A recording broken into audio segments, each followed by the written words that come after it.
कहते हैं पैसों से किताबें खरीदी जा सकती हैं पर ज्ञान नहीं, पैसों से कलम खरीदी जा सकती है पर विचार नहीं, पैसों से बिस्तर खरीदा जा सकता है पर नींद नहीं, पैसों से मूर्ति तो खरीद सकते हैं पर भगवान नहीं। कहते हैं कि पैसा जीवन का साधन हो सकता है पर उद्देश्य नहीं हो सकता। ये बातें कहने में, सुनने में, बोलने में, सुनाने में बड़ा मजा आता है जब हम सैद्धांतिक जीवन में होते हैं, लेकिन जब हम व्यवहारिक जीवन में आते हैं, जब हम असल जिंदगी में आते हैं, तो उस समय हमें समझ में आती है कि पैसे की कीमत क्या है।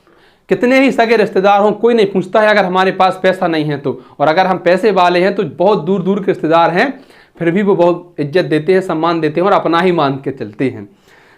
अगर आपके पास पैसा है और आप अपने बच्चों को अच्छे शहर में, अच्छे स्कूल में पढ़ा सकते हैं तो उनका जो स्तर होगा वो गरीब घर के बच्चों का या सरकारी स्कूल में पढ़ने वाले बच्चों का कभी नहीं हो सकता है। अब कई बार होता क्या है कि कोई गुदड़ी का लाल निकल आता है, वो एक बार उन गरीबी को तोड़कर, उन बंदिशों को तोड़कर एक बहुत बड़े मुकाम पर पहुंच जाता है और सालों के लिए नजीर बन जाता है। उदाहरण के लिए जब आप थोड़े से बड़े होते हैं, जब आप मोहब्बत में आते हैं तो कितनी भी तगड़ी मोहब्बत क्यों ना बनी रहे, अगर आपके पास पैसा नहीं है तो उस मोहब्बत की कोई वैल्यू नहीं होती है। प्यार तो अपने आप होता ही है, पैसा होना चाहिए। जब आप और आगे बढ़ते हैं, आप अगर राजनीति में आते हैं तो यह तय करता है कि आपके पास कितना बड़ा परिवहन है, उसी के हिसाब से आपको पद मिलता है। आप कितना पार्टी को फंड दे सकते हैं, उसी के हिसाब से पद मिलता है, नहीं तो फिर आपको बूथ में भी कोई नहीं पूछता है। और अगर आपके पास लग्जरी गाड़ी है, आप पार्टी को अच्छा फंड दे सकते हैं, तो जिला स्तर से तो नीचे कोई बात ही नहीं करता, तुरंत पद मिल जाता है। ये स्थिति है। पैसा होना जिंदगी में बहुत ज़्यादा जरूरी है। कहते नहीं है कि पैसा आप ऊपर लेकर जाएंगे क्या, पर यह सच्चाई है कि जब तक आप धरती पर हैं ये पैसा आपको बहुत ऊपर तक लेकर जाता है। अब जब इतनी सारी बातें पैसों को लेकर हो ही गई हैं तो बात कर लेते हैं कि एमपी पुलिस कांस्टेबल में सैलरी कितनी मिल रही है। वो अभी जो भर्ती हुई थी ना 2022 वाले, उनको कितनी सैलरी इस महीने आई है, क्योंकि आप भी भविष्य में पुलिस वाले बनने वाले हैं, आप तैयारी कर रहे हैं, तो आपको पता तो हो कि हम जो काम करेंगे उसमें हम कितना कमाएंगे, सैलरी कितनी मिलेगी। वो बातें अलग होती हैं कि देखो पुलिस की नौकरी सैलरी के लिए नहीं की जाती, पुलिस की नौकरी देशभक्ति के लिए की जाती है, फलाना ठिकाना, वो सब बातें हैं। लेकिन व्यवहारिक जिंदगी में आती हैं तो फिर सैलरी बहुत ज़्यादा महत्वपूर्ण होती है। कितना कमाएंगे आप वो भी आप जान लीजिए। आइए तो बात करते हैं कि जो हाल ही में नवनियुक्त आरक्षक हैं उनको इस महीने कितनी सैलरी आई है।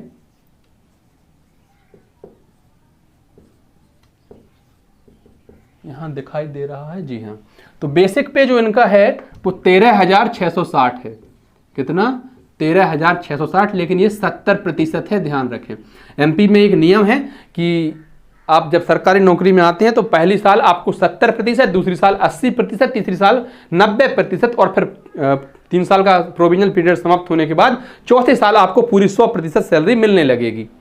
लेकिन हाल ही में सरकार ने नियम में बदलाव किया है और कहा है कि अब पहले साल होगी सैलरी आपकी 70%, दूसरी साल पूरे 100% सैलरी आपको मिलने लगेगी। तो ये हो गई आपकी 70% बेसिक पे। इसके बाद इसी का जो बेसिक पे है इसका डीए मिलता है आपको, महंगाई भत्ता, डियरनेस अलाउंसेस। तो डीए जो आपको मिलता है वो कितना मिलता है? 38% वर्तमान में चल रहा है, इसको 4% और बढ़ाया जाना है। फिलहाल 5187 लगभग, कितने? 38% के हिसाब से 5187 रुपये और मान लीजिए। तो ये हो गया डीए। इसके बाद एक और अलाउंसेस है, अदर ऑल इसका लिखा हुआ है, बहुत सारे भत्ते होते हैं। तो अदर ऑल उसमें लिखा था स्क्रीनशॉट में सैलरी स्लिप की। तो अदर ऑल कितना है? 3490, 3490 रुपये।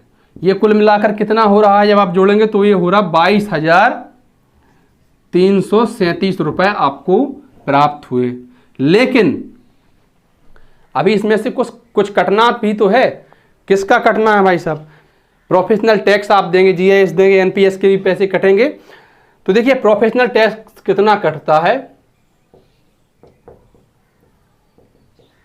208 रुपये, 208 रुपये प्रोफेशनल टैक्स हो गया। जीआईएस 200 रुपये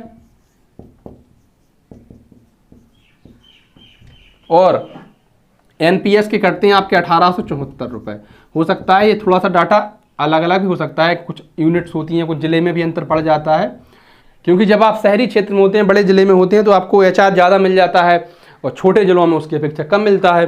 तो थोड़ा बहुत फिगर यहाँ वहाँ हो सकता है, लेकिन यही है क्योंकि हमने सही जानकारी ही ली थी स्क्रीनशॉट से। एनपीएस कितना? 1874 रुपये आपका टैक्स पेंशन के कट गए। कुल मिलाकर आपके कटे कितने हैं? 2292 रुपये, 2292 रुपये आपके ये कट गए। हाथ में क्या आया?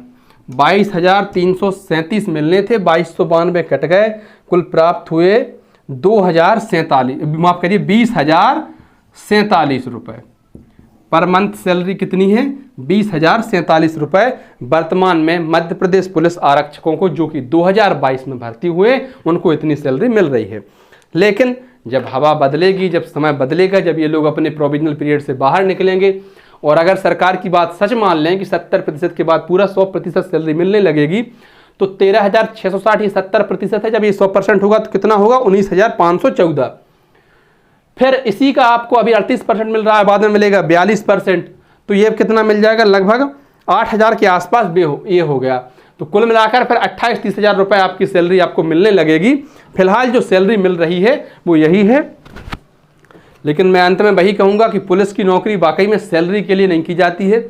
लाखों रुपए कमाने वाले उद्योगपति, बड़े बड़े लोग जब थोड़ी बहुत भी उल्टा सीधा काम कर देते हैं, कोई घटना कर देते हैं, तो यही 20-30 हज़ार रुपये की सैलरी पाने वाले कांस्टेबल कॉलर पकड़ के घसीट के लाते हैं। ये नौकरी का रुतबा होता है भाई साहब, इसको पैसों से नहीं तोला जाता है। हाँ, ये बात सच है कि आज व्यवहारिक ज़िंदगी में आपके पास कितना पैसा है, आपको उतनी इज्जत मिलेगी, उतना सम्मान मिलेगा, सब कुछ आपका उसी हिसाब से चलेगा। धन्यवाद प्यारे साथियों, आशा करते हैं आपको वीडियो अच्छी लगी होगी, वीडियो आपको पसंद आई होगी, तो प्लीज़ इसे साझा कर दें, अपने अन्य साथियों तक पहुँचा दें और अपने चैनल पर नए हैं तो इसे सब्सक्राइब भी कर दें। बहुत बहुत आभार, बहुत बहुत धन्यवाद।